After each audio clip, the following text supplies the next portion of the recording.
I am not a Pakistani agent. তুমি কিয় ক'ব নোৱাৰা যে I am not a Pakistani agent? তুমি কিয় ক'ব পৰা নাই যে I am not a Pakistani agent? সেইটো চিধা কথা, স্পষ্ট কথা। পাকিস্তানে আহি আমাৰ মানুহ মাৰিব, বাচি বাচি হিন্দু মানুহ মাৰিব, আৰু তাত গৈ কি আছে দুখীয়া মানুহক সহায় কৰিবলৈ গৈছে এনজিঅ খুলি। আমাৰ তেজত পিপিনে কিন্তু এতিয়াও মাৰ যোৱা নাই, তেজত পিপিনে এতিয়াও উঠি আছে। কিন্তু চিধা কথা এইবোৰে নচলিব। পাকিস্তানৰ লগত কোনো কথা নচলিব। দেই চিধা কথা কৈছো, পাকিস্তানৰ লগত কোনো ধৰণৰ নীতি আইন নচলিব। অসমবাসী ৰাইজক যে তেখেতক এবাৰ কাৰণে মাফ কৰি দিয়ক, আৰু তেখেতে যদি স্থিতি স্পষ্ট নকৰে তেতিয়াহ'লে আমিতো ভাবিবলৈ বাধ্য হ'ম ন তেখেতে পাকিস্তানী এজেণ্ট। গতিকে গৌৰৱদাক এটা ক'ব বিচাৰিছো, ভালৰ লগত আমি সদায় আছো, কালৰ লগত আমি কাল। ভালৰ লগত ভাল, কালৰ লগত কাল। যদি মুখ্যমন্ত্ৰী ডাঙৰীয়া ভাল কাম কৰিছে আমি তেখেতৰ লগতো আছো, যদি গৌৰৱ গগৈ ডাঙৰীয়া ভাল কাম কৰিছে আমি তেখেতৰ লগতো আছো, যদি গৌৰৱ গগৈ ডাঙৰীয়া বেয়া কাম কৰিছে আমি তেখেতৰ লগত নাই, যদিও মুখ্যমন্ত্ৰী ডাঙৰীয়া বেয়া কাম কৰিছে আমি তেখেতৰ লগতো নাই। চিধা কথা, স্পষ্ট কথা। কাৰণ বাৰম্বাৰ যেতিয়া এটা বিষয়ে চৰ্চা হৈ আছে পাকিস্তানী এজেণ্ট, পাকিস্তানী এজেণ্ট, তুমি যদি সঁচাকে পাকিস্তানী এজেণ্ট নহয় কৈ দিয়া I am not a Pakistani agent. তুমি কিয় ক'ব নোৱাৰা যে I am not a Pakistani agent? তুমি কিয় ক'ব পৰা নাই যে I am not a Pakistani agent?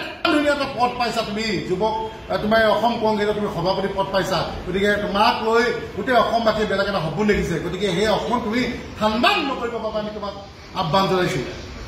তুমি নিক্ষেপ কৰি নেপেলাব অসমৰ জনগণৰ যি কংগ্ৰেছৰ যি এটা সপোন আছে, সেই সপোন তুমি ঠাণ্ডা নকৰিবা। তুমি তোমাক আমি অনুৰোধ জনাইছো। আৰু এটা কথা ক'ব বিচাৰিছো, আজিলৈকে তেখেতৰ দুটা সন্তানৰ বোলে ভাৰতৰ নাগৰিকত্ব লোৱা নাই। সেইটো এটা বহুত লাজৰ কথা, এইটো এটা বিষয় চি ক'বলগীয়া বিষয়। কিয় তুমি নাগৰিকত্ব লোৱা নাই? যদি তুমি সঁচাকে ভাৰতবৰ্ষক ভাল পোৱা, যদি সঁচাকে তুমি অসমক ভাল পোৱা, কিয় নাগৰিকত্ব তুমি লোৱা নাই ভাই? অতি শীঘ্ৰে তুমি নাগৰিকত্ব তোমাৰ ল'ৰা ছোৱালীক দিব আমি আহ্বান জনাইছো।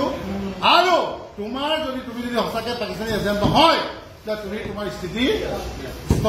স্থিতি স্পষ্ট কৰা, অন্যথা কিন্তু আমি তোমাৰ বিৰুদ্ধে বা তোমাৰ পৰিয়ালৰ বিৰুদ্ধে কিন্তু আমি যাবলৈ কুণ্ঠাবোধ কৰিম। আমি চিধা কথা, স্পষ্ট কথা। চাওক, ঠিকে কৈছে, ধুনীয়া এটা প্ৰশ্ন কৰিছে যে SIT গঠন কৰিছে। অল আছে যে 8 ছেপ্টেম্বৰলৈকে তেখেতে জলপটপটকে চব চৰকাৰে দাঙি ধৰিব অসমবাসী ৰাইজ আছে।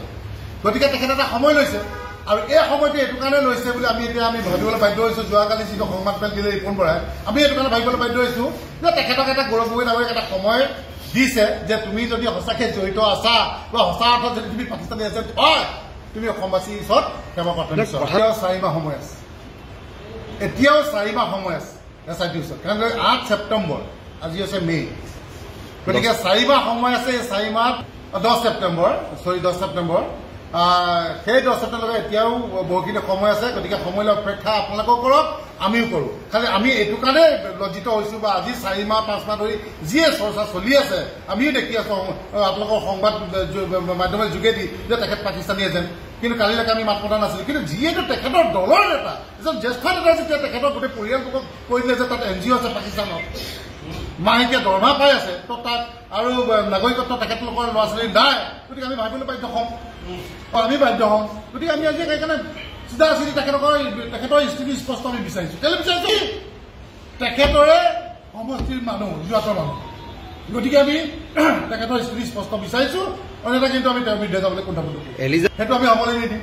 সেইটো চিধা কথা, স্পষ্ট কথা। পাকিস্তানে আহি আমাৰ মানুহ মাৰিব, বাচি বাচি হিন্দু মানুহ মাৰিব, আৰু তাত গৈ কি আছে দুখীয়া মানুহক সহায় কৰিবলৈ গৈছে NGO খুলি। সেইটো কেতিয়া হ'ব? সেইটো লাজৰ কথা, সেইটো ধুই পেলোৱাৰ কথা। কি কথা ক'ব লাগিছিল ৰিপুন বৰাই? ৰিপুন বৰাই আমি প্ৰশ্ন কৰিছো, কি কথা ক'লে আপুনি তেতিয়াহ'লে? এইটো কি কেনেকুৱা ধৰণৰ কথা ক'লে? আমাৰ পাকিস্তানৰ পৰা আহি পেলাই ইয়াত আমাৰ মানুহ মাৰিব, CRPF যিমান মাৰিব, আৰ্মি মাৰিব, নিৰ্দোষী লোকক মাৰিব। এই তেওঁৰ ঘৰত যদি এজন মানুহ মাৰিলে অনুতপ্ত হৈ যায়, কেনেকুৱা লাগিছে? গতিকে আমাৰ তেজত পিপিনে কিন্তু এতিয়াও মাৰ যোৱা নাই, তেজত পিপিনে এতিয়াও উঠি আছে। কিন্তু চিধা কথা এইবোৰে নচলিব। পাকিস্তানৰ লগত কোনো কথা নচলিব। কিন্তু দেই চিধা কথা কৈছো, পাকিস্তানৰ লগত কোনো ধৰণৰ নীতি আইন নচলিব। এলিজাবেথে হওক, যোনে নহওক, মই হ'লেও কাইলৈ মোকো বাপ নকৰে তাই ফাঁচি কাটত লগাই দিব। আৰু যদি সঁচাকে ইয়াত যদি কোনোবা জড়িত আছে মুখ্যমন্ত্ৰী আমি আহ্বান জনাইছো, দৃষ্টান্তমূলক শাস্তি প্ৰদান কৰিবৰ বাবে আমি মুখ্যমন্ত্ৰীক দাবী জনাইছো।